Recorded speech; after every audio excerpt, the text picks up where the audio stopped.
আসসালামু আলাইকুম, স্বাগত জানাচ্ছি আরটিভি সন্ধ্যার সংবাদে। আপনাদের সঙ্গে আছি আমি ফারজানা তানি এবং আমি ফাহমিদা সালাম।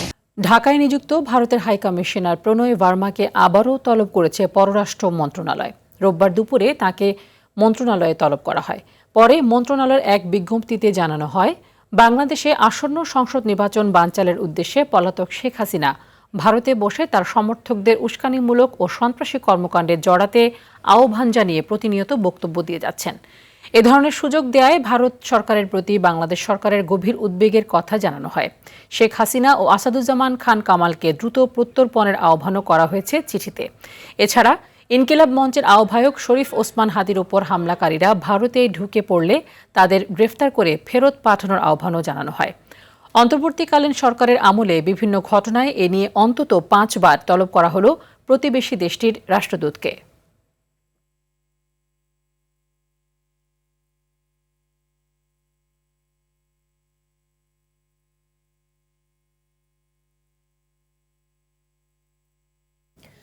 হাদির উপর হামলা করে রাজনীতিতে ভয় দেখানোর চেষ্টা হচ্ছে বলে মন্তব্য করেছেন বিএনপি মহাসচিব মির্জা ফখরুল ইসলাম আলমগীর। এটা প্রতিহতে শপথ নিতে হবে বলেও জানান তিনি। ইঞ্জিনিয়ার্স ইনস্টিটিউশনে বুদ্ধিজীবী দিবসের আলোচনায় মির্জা ফখরুল আরও বলেন, ধর্মকে ব্যবহার করে জাতিকে বিভক্ত করার ষড়যন্ত্র চলছে। এই সময় দলের স্থায়ী কমিটির সদস্য মির্জা আব্বাস বলেন, চিহ্নিত একটি দল দেশকে অস্থিতিশীল করার চক্রান্ত করছে। আরও জানাচ্ছেন শামীম চৌধুরী। ফ্যাসিবাদের পতন ঘটাতে পেরেছি। শহীদ বুদ্ধিজীবী দিবস উপলক্ষে রাজধানীর ইঞ্জিনিয়ার্স ইনস্টিটিউশনে আলোচনা সভার আয়োজন করে বিএনপি। আপনাদের সামনে উপস্থাপন করব যেটি প্রথম দিয়েছিলেন। বিজয়ের প্রাক্কালে বুদ্ধিজীবী হত্যার কালো অধ্যায় তুলে ধরেন দলটির নেতারা। বলেন, ৭১-এর পুরনো ও চিহ্নিত একটি গোষ্ঠী দেশকে আবারও অস্থিতিশীল করার অপচেষ্টা চালাচ্ছে। পাকিস্তানিরা বুদ্ধিজীবীদের হত্যা করেছে এদেশের দোসরদের মাধ্যমে, কিন্তু বিগত আওয়ামী লীগের শাসন আমলে, ফ্যাসিস্টদের শাসন আমলে বাংলাদেশের পুরো জাতিকেই মেধাহীন করার একটা প্রয়াস নিয়েছিল। ক্ষমতা গিয়ে কি করবেন সেটা পরিষ্কার করে জনগণের কাছে। মানুষ মারবেন, হত্যা করবেন। ওনারা আরো বলেন কি জানেন, ৫৪ বছরের প্রতিশোধ তারা নেবে আগামী নির্বাচনে। কারা ৭১-এ বিরোধিতা করেছিল এবং আজকে কারা অস্থিতিশীল অবস্থা তৈরি করতে চাইছে এটা সবাই জানে। আলোচনা সভায় এমন মন্তব্য করেন বিএনপি মহাসচিব মির্জা ফখরুল ইসলাম আলমগীর। নির্বাচন যখন তফসিল ঘোষণা হলো, তখনই আপনার হত্যা করার চেষ্টা করা হলো হাদিকে। একটা ভয় আবার শুরু করতে চেয়েছে, যে ভয় 15 বছর আওয়ামী লীগ দেখিয়েছে। আমাদের গণতন্ত্রের যে সৈনিক, তাদেরকে তারা ভয় দেখিয়ে স্তব্ধ করে দিতে চায়। পরাজিত ফ্যাসিস্ট শক্তি আজকে চেষ্টা করছে এই দেশে নির্বাচনকে বানচাল করবার। আরেকটি শক্তি তারা চেষ্টা করছে ধর্মকে ব্যবহার করে এই দেশে আবার মানুষের মধ্যে বিভাজন সৃষ্টি করবার। এর আগে রাজধানীতে আয়োজিত আরেক অনুষ্ঠানে বিএনপি মহাসচিব বলেন, ১৯৭১ সালেও পাকিস্তানিদের সঙ্গে থাকা পরাজিত শক্তি ধর্মের নামে মানুষকে বিভ্রান্ত করার চেষ্টা করছে। তাদেরকে বিশ্বাস করার কোনো সুযোগ নেই। এইবারকার নির্বাচন কিন্তু দুটো শক্তির মধ্যে নির্বাচন। একটা শক্তি হচ্ছে বাংলাদেশের পক্ষের শক্তি, এই শক্তি হচ্ছে উদার গণতন্ত্রের পক্ষের শক্তি। উদারপন্থী গণতন্ত্রকে রাখবো নাকি সেই পেছনে পড়া যারা আমাদেরকে সবসময় বিভ্রান্ত করতে চায় ধর্মের কথা বলে, সেটার দিকে যাব। আগামী ২৫ ডিসেম্বর দলের ভারপ্রাপ্ত চেয়ারম্যান তারেক রহমানের দেশে আগমন স্মরণীয় করে রাখতে সবাইকে প্রস্তুত থাকার আহ্বান জানান বিএনপি নেতারা। তাকে এমন এক সম্বর্ধনা জানাই যেটা অতীতে কখনো কোনো নেতা বাংলাদেশে পায়নি। শামীম চৌধুরী, আরটিভি, ঢাকা। পুরস্কার ঘোষণার পরেও গ্রেফতার হয়নি ইনকিলাব মঞ্চের আহ্বায়ক ওসমান হাদির ওপর হামলাকারীরা। তবে বিশেষ একটি ঘড়ির মাধ্যমে শুটারকে শনাক্ত করা গেলেও রয়ে গেছে ধরাছোঁয়ার বাইরে। আর গুঞ্জন রয়েছে দেশ ছেড়ে পালিয়ে যাবার। তবে ইমিগ্রেশনের তথ্য অনুযায়ী সন্দেহভাজনরা এখনও পর্যন্ত দেশেই আছে, এমনটি জানিয়েছে পুলিশ। এদিকে সীমান্তে কড়া নজরদারি বাড়ানো হয়েছে। রাকিব হাসানকে সঙ্গে নিয়ে আলওয়ান খানের রিপোর্ট। ওসমান হাদিকে গুলির ঘটনার ভিডিও ফুটেজ বিশ্লেষণে মিলেছে ভয়ঙ্কর তথ্য। কালো মাস্ক ও জ্যাকেট পরে হাদির পাশে বসে আছে একজন, যেন আততায়ীকে নিমন্ত্রণ করেই এনেছিল ওসমান হাদি। বসে থাকা ব্যক্তির ঘড়ি, চোখে চশমা ও কপালের গঠন দেখে শনাক্ত করা হয় চলন্ত অবস্থায় হাদিকে শুট করা ব্যক্তি ছাত্রলীগের সাবেক নেতা ফয়সাল করিম। দ্য ডিসেন্ট ফয়সালের বেশ কিছু ছবি বিশ্লেষণ করেছে। সেখানে বিভিন্ন সময় সন্দেহভাজন ফয়সালের হাতে আকাশি রঙের সেই ঘড়ি দেখা যায়, আর হাদির পাশে বসা ব্যক্তির ঘড়ি হুবহু এক। অনেকে বলছেন ৫ আগস্টের পর নিজের রূপ পরিবর্তনের কারণে আগে বড় চুল থাকলেও পরে তা ছোট করে ফেলে ফয়সাল। ২০২৪ সালের ৮ নভেম্বর দুটি বিদেশি পিস্তল, দুটি ম্যাগাজিন, ৫টি গুলি, ৩টি মুঠোফোন সহ ফয়সাল গ্রেপ্তার হয়েছিল। চলতি বছরের ১৬ ফেব্রুয়ারি ৬ মাসের জন্য জামিন পান। এরপর আরও ১ বছরের জন্য জামিন মঞ্জুর হয় তার। সেখান থেকেই বের হয়ে কিলিং মিশনে এ ঘটনা ঘটায়। এদিকে সামাজিক যোগাযোগ মাধ্যমে গুঞ্জন উঠেছে সন্দেহভাজন হামলাকারী ফয়সাল দেশ ছেড়ে পালিয়েছে। ইমিগ্রেশন তথ্য অনুযায়ী সন্দেহভাজনরা এখনও দেশে আছেন। ব্লক করা হয়েছে তাদের পাসপোর্ট, বাড়ানো হয়েছে সীমান্তে নিরাপত্তা, এমনটাই জানিয়েছে ডিএমপি। ঘটনার প্রকৃত রহস্য উদ্ঘাটন ও শনাক্তকৃত সন্দেহভাজনদের গ্রেপ্তারের ইতিমধ্যে বিভিন্ন স্থানে অভিযান পরিচালনা করা হয়েছে এবং অভিযান চলমান রয়েছে। সন্দেহভাজন ব্যক্তিরা যেন সীমান্ত পার না হতে পারে সেজন্য তাদের পাসপোর্ট সংগ্রহ করে পাসপোর্ট ব্লক করে দেওয়া হয়েছে। সীমান্তে অতিরিক্ত সতর্কতা জারি করা হয়েছে। তাছাড়া দেশের অভ্যন্তরে একাধিকবার সন্দেহভাজনদের অবস্থান শনাক্ত করা হলেও বারবার স্থান পরিবর্তনের কারণে এখনও তাদের গ্রেপ্তার করা সম্ভব হয়নি বলে জানায় ডিএমপি। আপনারা যদি কোনো তথ্য পেয়ে থাকেন নিকটস্থ পুলিশকে অথবা 999-এর মাধ্যমে পুলিশকে আপনারা জানাতে পারেন। আলোয়ান খান, RTV। শরীফ ওসমান হাদির শারীরিক অবস্থা আশঙ্কাজনক। তার ব্রেনের কন্ডিশন অপরিবর্তিত রয়েছে বলে জানিয়েছেন ঢাকা মেডিকেলের নিউরোসার্জন ডাক্তার আব্দুল আহাদ। দুপুরে রাজধানী এভার কেয়ার হাসপাতালে ব্রিফিংয়ে তিনি কথা জানান।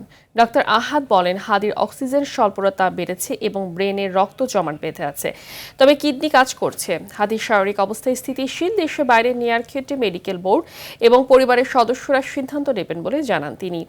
এদিকে একই হাসপাতালে নানা রোগে জর্জরিত হয়ে চিকিৎসাধীন রয়েছেন বিএনপি চেয়ারপারসন বেগম খালেদা জিয়া। নতুন করে তার স্বাস্থ্যের কোনো পরিবর্তন না হওয়ায় ইলেকটিভ ভেন্টিলেটর সাপোর্টে রাখা হয়েছে তাকে। তার শরীরের গুরুতর ইনফেকশনের কারণে উন্নত অ্যান্টিবায়োটিক ও অ্যান্টিফাঙ্গাল চিকিৎসা দেওয়া হচ্ছে।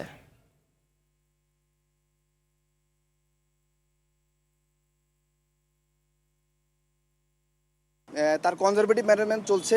তার ব্রেনে যে ইডেমা আছে, চাপ আছে, সেগুলোর জন্য মেডিকেল যে ম্যানেজমেন্ট পসিবল, এটা যে কোনো বিশ্বের সাথে ওয়ার্ল্ড ক্লাস স্ট্যান্ডার্ড তার চিকিৎসাটাই চলছে।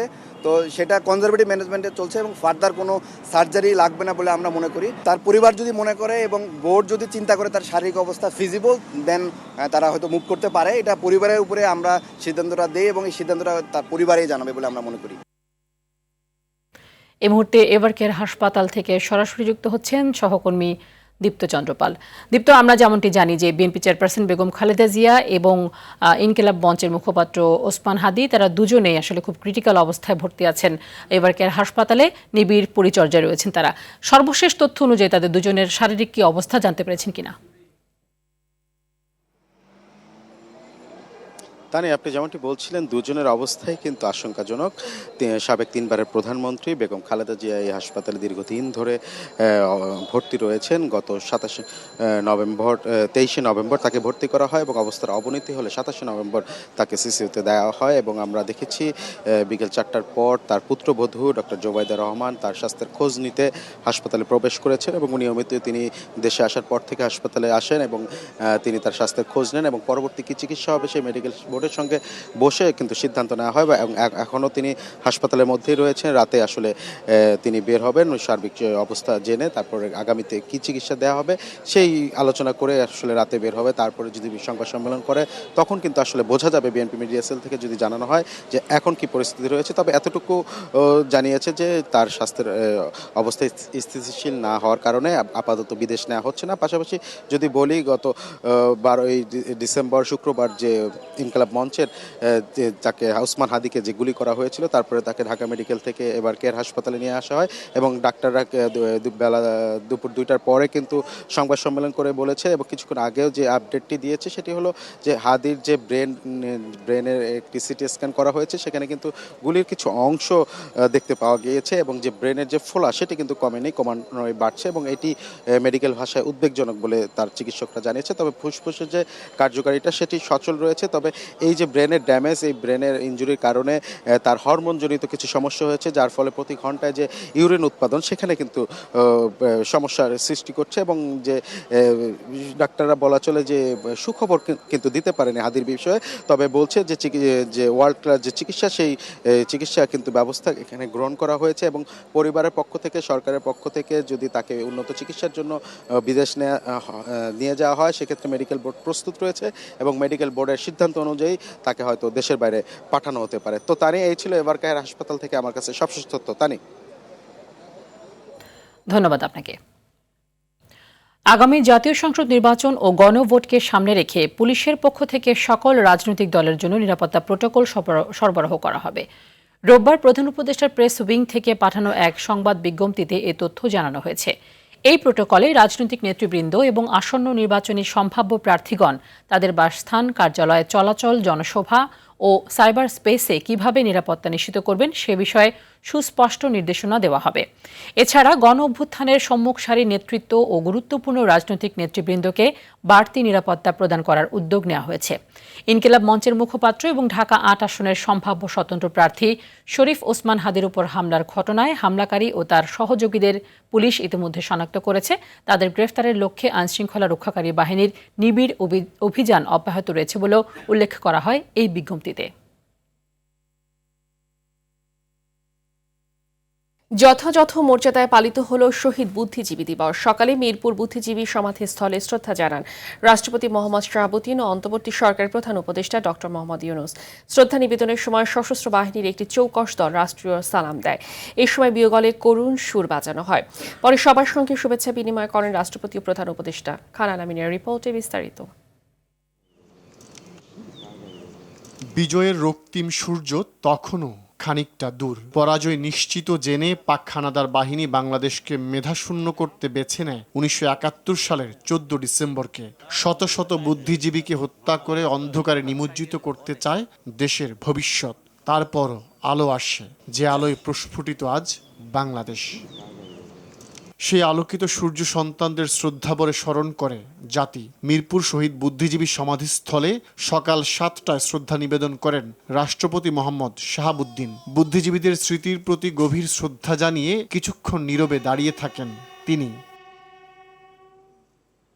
সকাল 7:20 শ্রদ্ধা নিবেদন করেন প্রধান উপদেষ্টা ডক্টর মোহাম্মদ ইউনূস। তিনিও কিছুক্ষণ নীরবে দাঁড়িয়ে থাকেন। শ্রদ্ধা নিবেদনের সময় সশস্ত্র বাহিনীর একটি চৌকস দল রাষ্ট্রীয় সালাম দেয়। এ সময় বিয়োগলে করুণ সুর বাজানো হয়।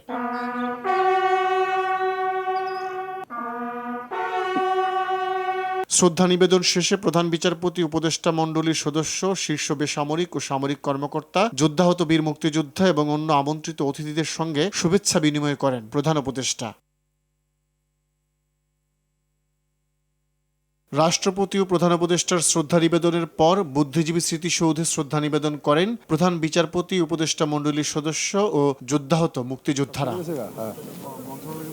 মুক্তিযুদ্ধ বিষয়ক উপদেষ্টা ফারুকী আজম বলেন, সশস্ত্র যোদ্ধা না হলেও মুক্তিযুদ্ধের মনন গঠনে গুরুত্বপূর্ণ ভূমিকা পালন করেছিলেন শহীদ বুদ্ধিজীবীরা। নির্বাচিত সরকার জুলাই সনদের ভিত্তিতে নতুন বাংলাদেশ গড়ে তুলবে বলেও আশা ব্যক্ত করেন তিনি। নতুন বাংলাদেশ তো জনগণ তৈরি করবে, এটা জনগণের সর্ব অবস্থান থেকে জনগণের পার্টিসিপেশনে নতুন বাংলাদেশ গড়ে উঠবে।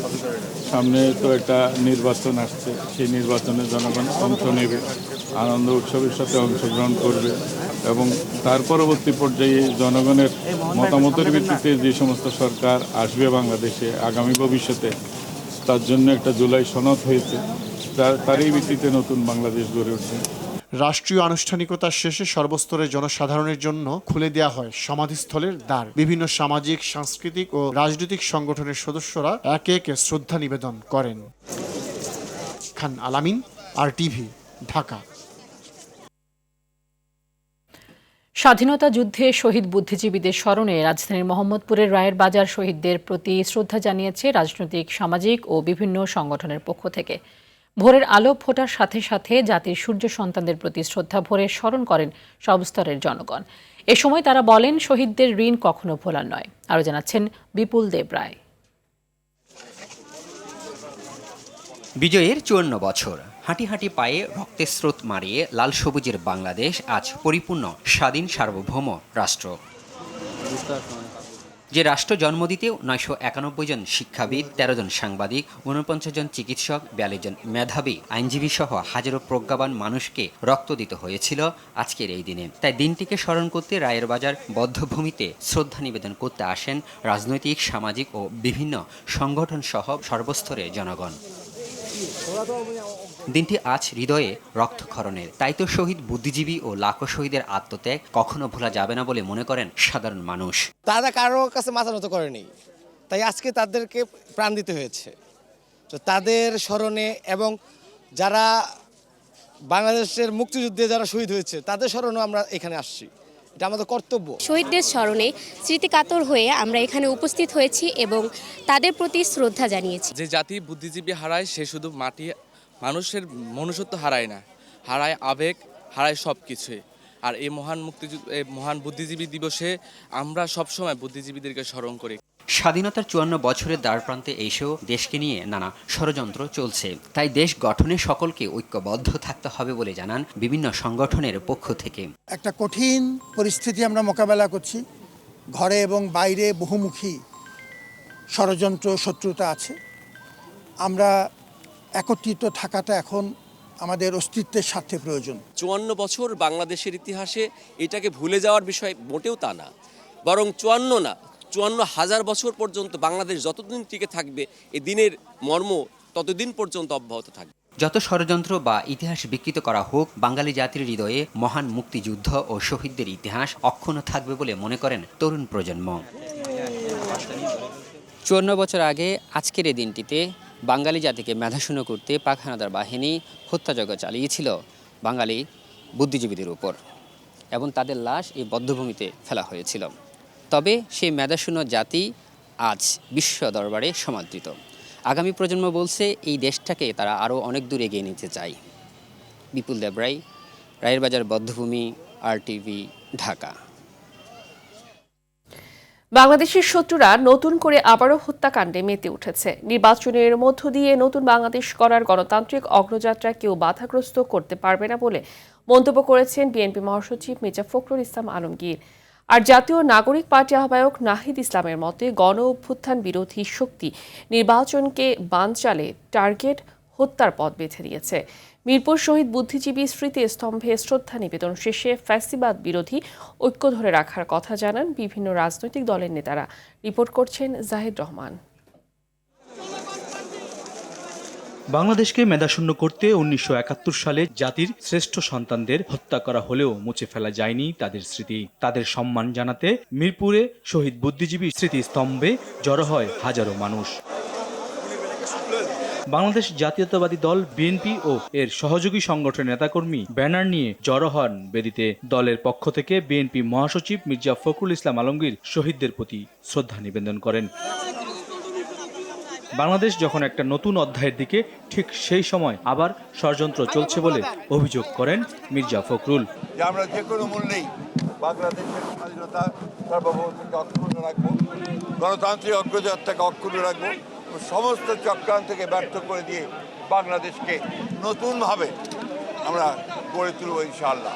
শ্রদ্ধা নিবেদন করেছে জাতীয় নাগরিক পার্টি, গণ অধিকার পরিষদ, এবি পার্টি, গণসংহতি আন্দোলন, নাগরিক ঐক্য, বিপ্লবী ওয়ার্কার্স পার্টি সহ বিভিন্ন রাজনৈতিক দল। এ সময় সকল বিভেদ ভুলে মেধাভিত্তিক বাংলাদেশ গড়তে ফ্যাসিবাদ বিরোধী শক্তিকে ঐক্যবদ্ধ হওয়ার আহ্বান ছিল রাজনৈতিক দলগুলোর কণ্ঠে। দেখতে পাচ্ছি যে নির্বাচনকে বানচাল করার জন্য এবং গণ অভ্যুত্থানকে নস্যাৎ করার জন্য, গণ অভ্যুত্থানের যারা প্রতিচ্ছবি ছিল, যারা নায়ক ছিল, নেতা ছিল, যারা অংশগ্রহণকারী ছিল, তাদেরকে টার্গেট করে হত্যা করা হচ্ছে। আমাদের বুদ্ধিজীবীরা যে গণমানুষের স্বার্থ নিয়ে, দেশের স্বার্থ নিয়ে এগিয়ে যাওয়ার প্রশ্নটা সেখানে হাজির রাখা দরকার। সেখানে তারা সংকীর্ণ স্বার্থবাজিতে ঢুকে পড়ে। আধিপত্যবাদের কাছে মাথা নত করবেন না। বদরুদ্দিন ওমর আহমদ সাহেবের পথ ধারণ করে বাংলাদেশে বুদ্ধিভিত্তিক ইতিহাস তৈরি করবেন। বিএনপি, গণ অধিকার পরিষদ, জামাত ইসলাম সব বাংলাদেশের প্রত্যেকটা দলকে বলবো, যারা গণ অভ্যুত্থানের পক্ষের শক্তি, আপনারা একতাবদ্ধ থাকুন। নানা মত পার্থক্যের মধ্যেও আমরা আমাদের ঐক্যটাকে ধরে রাখবো। 1952 থেকে 24 প্রতিটি আন্দোলনে মৌলিক জাতিসত্তা অটুট রেখে বৈষম্যহীন বাংলাদেশ বিনির্মাণে সকলকে এক থাকার আহ্বান রাজনীতিবিদদের। জাহিদ রহমান, RTV, ঢাকা। নির্বাচন ঘিরে আগামীতেও চোরাগোপ্তা হামলার আশঙ্কা থাকলেও যথাসময়ে নির্বাচন হবে বলে জানিয়েছেন নির্বাচন কমিশনার অবসরপ্রাপ্ত ব্রিগেডিয়ার জেনারেল আবুল ফজল মোহাম্মদ সানাউল্লাহ। বিকেলে আইনশৃঙ্খলা বাহিনীর ঊর্ধ্বতন কর্মকর্তাদের সঙ্গে বিশেষ বৈঠকের পর এই মন্তব্য করেন তিনি। বলেন, যারাই আগামী নির্বাচন বানচালের চেষ্টা করবে তারাই ব্যর্থ হবে। এক্ষেত্রে আইনশৃঙ্খলা রক্ষাকারী বাহিনীগুলো দৃঢ় ভূমিকা রাখবে। এ সময় অবৈধ অস্ত্র সহ হারিয়ে যাওয়া গোলাবারুদ উদ্ধারে অভিযান জোরদার করার আহ্বান জানান কমিশনার। এছাড়া নির্বাচনের প্রার্থীরা নিরাপত্তার জন্য অস্ত্র নিতে পারবেন না বলেও জানান মোহাম্মদ সানাউল্লাহ। বিশেষ সভা অনুষ্ঠিত হয়েছে। চোরাগুপ্তা হামলার সম্ভাবনা, আমরা এগুলোকে উড়িয়ে দিচ্ছি না। সামনেও যে এটা সম্ভাবনা নাই তাও বলছি না। তো আজকের মূল উদ্দেশ্য ছিল যাতে করে এই ধরনের হামলার ঘটনার পুনরাবৃত্তি না ঘটে বা এগুলো যাতে কঠোর হস্তে দমন করা হয়। যদি সে ধরনের ঘটনা ঘটে তারা যেন ধরা পড়ে। যারাই এই নির্বাচনকে বানচাল করার, প্রতিহত করার বা ক্ষতিগ্রস্ত করার কোনো চেষ্টা করবেন তারা ব্যর্থ হবেন এবং যেখানে যতটুকু দৃঢ় হওয়া প্রয়োজন সকল বাহিনী ততটুকু দৃঢ় হবে। নির্বাচন কমিশনের পক্ষ থেকে মেসেজ ইজ ভেরি ক্লিয়ার। বিচারকদের রাজনৈতিক দলের পদলেহন বন্ধ করার পরামর্শ দিয়েছেন প্রধান বিচারপতি ডক্টর সৈয়দ রেফাত আহমেদ। তিনি বলেন, বিচারকরা সততা রক্ষা না করলে বিচার বিভাগের জন্য স্বাধীন সচিবালয়ের কোনো সার্থকতা নেই। বিকেলে সুপ্রিম কোর্ট অডিটোরিয়ামে দেশের সব জেলা জজ, মহানগর দায়রা জজ, চিফ জুডিশিয়াল ও চিফ মেট্রোপলিটন ম্যাজিস্ট্রেটের উদ্দেশ্যে কর্মজীবনের সমাপনী অভিভাষণে প্রধান বিচারপতি এসব কথা বলেন। জিএম মাহমুদের রিপোর্ট। প্রায় 1 বছর 5 মাস দায়িত্ব পালনের পর 27 ডিসেম্বর অবসরে যাচ্ছেন প্রধান বিচারপতি ডক্টর সৈয়দ রেফাত আহমেদ। বিকেলে সুপ্রিম কোর্ট অডিটোরিয়ামে জেলা আদালত সমূহের উচ্চ পর্যায়ের বিচার বিভাগীয় কর্মকর্তাদের উদ্দেশ্যে বিদায়ী অভিভাষণ দেন প্রধান বিচারপতি। ভাষণের শুরুতেই পৃথক সচিবালয় প্রতিষ্ঠায় অন্তর্বর্তী সরকারকে ধন্যবাদ জানান তিনি। এই ঐতিহাসিক মুহূর্তে দেশের জনগণের জন্য আইনের শাসনকে সত্যিকার অর্থে প্রতিষ্ঠার লক্ষ্যে তাদের অবদান জাতি আজীবন স্মরণ রাখবে সেই কামনা ব্যক্ত করছি। বিচারকে প্রশাসনিক দয়া নয়, নাগরিক সেবা উল্লেখ করে বিচারকদের নানা দিক নির্দেশনা দেন প্রধান বিচারপতি। আপনারা যেন চিন্তায় উদার, বোধে সমৃদ্ধ এবং দৃষ্টিতে সুদূরপ্রসারী একজন বিচারক হয়ে উঠতে পারেন, যে বিচারপ্রার্থী জনগণের প্রতি অবহেলা করেও বিচার বিভাগ তার প্রাসঙ্গিকতা ধরে রাখতে পারবে। তাহলে আমরা প্রকৃত অর্থেই এখনো বাস্তবতা থেকে বিচ্ছিন্ন হয়ে বসবাস করছি। এ বিদায়ী বক্তব্যে বিচারকদের কিছু সমস্যার কথা তুলে ধরে সমাধানের প্রত্যাশাও করেন তিনি। বিচারকগণের আবাসন সংকট নিরসনের একটি স্থায়ী পরিকল্পনা গ্রহণ করতে হবে। নিয়মিত বদলির বিষয় বিবেচনায় নিয়ে সম্পূর্ণ সুসজ্জিত বাসগৃহ নির্মাণ করতে হবে। বিচারকদের বোধ, ভারসাম্য, নৈতিকতা বজায় রাখতে সুস্বাস্থ্যকর পরিবেশ থাকা জরুরি। 2024 সালের 11 আগস্ট দেশের 25তম প্রধান বিচারপতি হিসেবে শপথ নেন সৈয়দ রেফাত আহমেদ। এর আগে 2003 সালে হাইকোর্টের অতিরিক্ত বিচারক এবং 2005 সালে স্থায়ী বিচারপতি হিসেবে নিয়োগ পেয়েছিলেন তিনি। GM Mahmud, RTV, Dhaka. রাজনীতিবিদ, আমলা এবং অন্তর্বর্তী সরকারের অনীহার কারণে সংস্কার প্রক্রিয়া কাঙ্ক্ষিত মাত্রায় বাস্তবায়ন হয়নি বলে অভিযোগ করেছেন সংস্কার কমিশনের একাধিক সদস্য। অভ্যুত্থান পরবর্তী চেষ্টা থাকলেও মাফিয়াতন্ত্রের কারণে কাঙ্ক্ষিত সংস্কার হয়নি বলে মনে করেন সরকারের নৌপরিবহন উপদেষ্টা এম সাখাওয়াত হোসেন। এদিকে নির্বাচন সামনে রেখে রাজনীতিবিদ ও প্রার্থীদের নিরাপত্তা নিয়ে শঙ্কা বেড়ে গেছে বলেও মন্তব্য করেন কেউ কেউ। আরও জানাচ্ছেন তৌহিদুর রহমান। হয় নাই, কিন্তু আমরা আপনাদের সামনে নিয়ে অন্তর্বর্তী সরকারের ন্যায় সংস্কার কর্মসূচি নিয়ে রাজধানীর চীন মৈত্রী সম্মেলন কেন্দ্রে নাগরিক প্ল্যাটফর্ম আয়োজিত বাংলাদেশ রিফর্ম ট্র্যাকার বিষয়ক অনুষ্ঠান।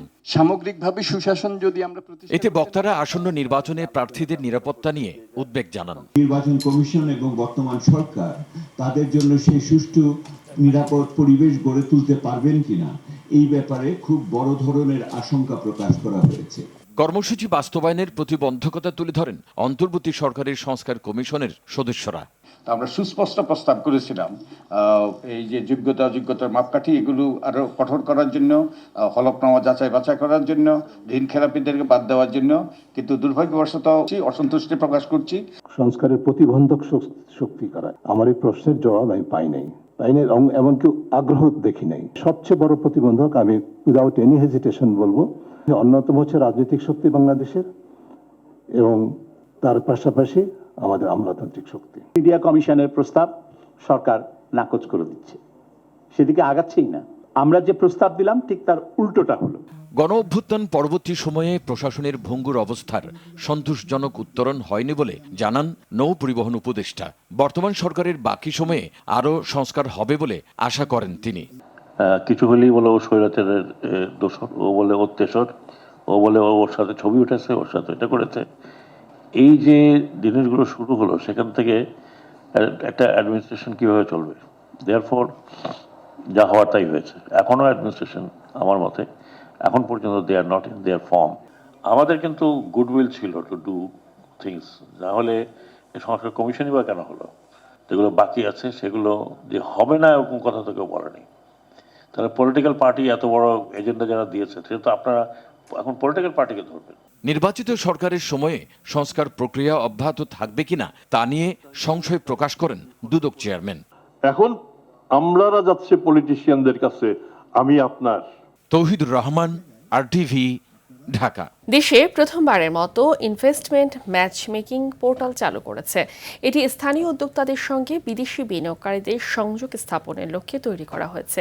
নতুন এই সেবা বিডা ওয়েবসাইটে একটি পৃথক ফিচার হিসেবে চলবে এবং এখন থেকে এটি ব্যবহারযোগ্য। বিডা জানায় দেশি বিদেশি বিনিয়োগকারীদের যোগাযোগ স্থাপনে এই পোর্টাল চালু করা হয়েছে। দেশীয় উদ্যোক্তাদের এই প্ল্যাটফর্মটি সক্রিয়ভাবে ব্যবহার করার আহ্বান জানিয়েছে বিডা। ম্যাচ মেকিং প্ল্যাটফর্ম ব্যবহার করতে উদ্যোক্তাদের নিবন্ধন করতে হবে। এই টুলগুলো বিনিয়োগকারী উদ্যোক্তার মধ্যে যোগাযোগ সহজতর করার এবং বিনিয়োগ পরিবেশের সমন্বয় বৃদ্ধি করার জন্য ডিজাইন করা হয়েছে।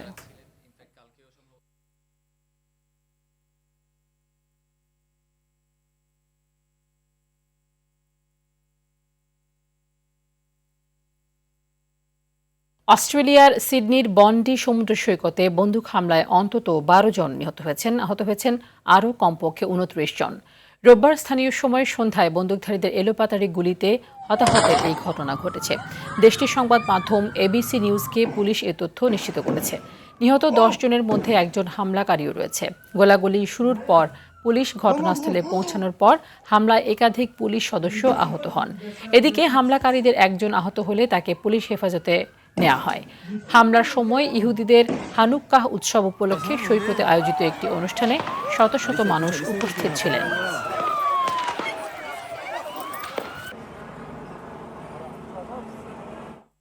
দর্শক, এই বিষয়ে বিস্তারিত জানাতে সরাসরি যুক্ত হচ্ছেন অস্ট্রেলিয়ার প্রতিনিধি আকাশ দে। আকাশ, বন্ডি সমুদ্র সৈকতে বন্দুক হামলার ঘটনায় সর্বশেষ কি তথ্য আছে আপনার কাছে, এবং হতাহতদের মধ্যে কোনো বাংলাদেশি আছে কিনা জানাবেন। ধন্যবাদ ফাহমিদা। আজকে অস্ট্রেলিয়ার সিডনির বন্দাই সমুদ্র সৈকতে স্থানীয় সময় 6:30টার সময় একটি মর্মান্তিক সন্ত্রাসী হামলা হয়েছে। যে হামলার ফলে এখন পর্যন্ত 12 জন নিহত হয়েছে বলে খবর পাওয়া গিয়েছে। এছাড়া পুলিশ একজন শিশু সহ 29 জনকে হসপিটালে ভর্তি করেছে। ফাহমিদা, এই ঘটনা কেন্দ্র করে অস্ট্রেলিয়ার প্রবাসীদের ভিতর এক ধরনের আতঙ্ক ছড়িয়ে পড়ে। এখন পর্যন্ত যদিও কোনো বাংলাদেশির হতের কোনো খবর আমাদের কাছে নাই, তবে এই ঘটনা প্রেক্ষাপটে পরবর্তীতে মাইগ্রেশন এবং অস্ট্রেলিয়ার বাংলাদেশি বিশেষ করে মুসলিম সম্প্রদায়ের ভিতর এক ধরনের আতঙ্ক তৈরি হয়েছে। কেননা তিনজন সন্ত্রাসীর ভিতর ইতিমধ্যে যদিও সরকার পরিচয় এখন পর্যন্ত নিশ্চিত করেনি, তবে বিভিন্ন মাধ্যমে তাদের ছবি দেখে অনেকেই নিশ্চিত করে হয়েছে যে একজন পাকিস্তানি এবং একজন মিডল ইস্টের থেকে এসেছে বলে ধারণা করা হচ্ছে। তো এমনিতেই গত কিছুদিন যাবত অস্ট্রেলিয়াতে এন্টি মাইগ্রেশন এবং মুসলিম হেড ক্যাম্পেইন বেড়ে গিয়েছে। এ ঘটনার পরে এই ধরনের ঘৃণার ঘটনা যে আরো বাড়বে সে ব্যাপারে বাঙালি মুসলিম সম্প্রদায়ের ভিতর নতুন করে আতঙ্ক তৈরি হয়েছে। ফাহমিদা, এই ছিল আমার কাছে সর্বশেষ সংবাদ। ধন্যবাদ আপনাকে। বিতর্ক নিয়ে 2 ধাপ পিছিয়ে মাঠে গড়ালো ঢাকা প্রথম বিভাগ ক্রিকেট লিগ। রোববার নতুন মৌসুমের পর্দা উঠলেও আসেনি লিগ বর্জন করা ক্লাবগুলো। কোনো দলই মাঠে না আসায় পরিত্যক্ত হয় কলাবাগান ক্রীড়াচক্র ও আম্বর স্পোর্টিং ক্লাবের মধ্যকার ম্যাচ।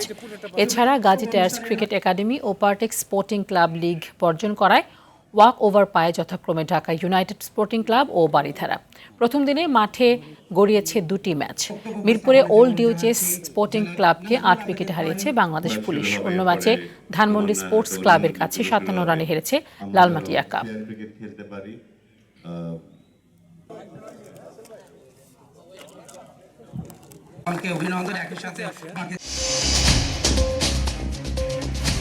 সন্ধ্যার সংবাদ এ পর্যন্তই।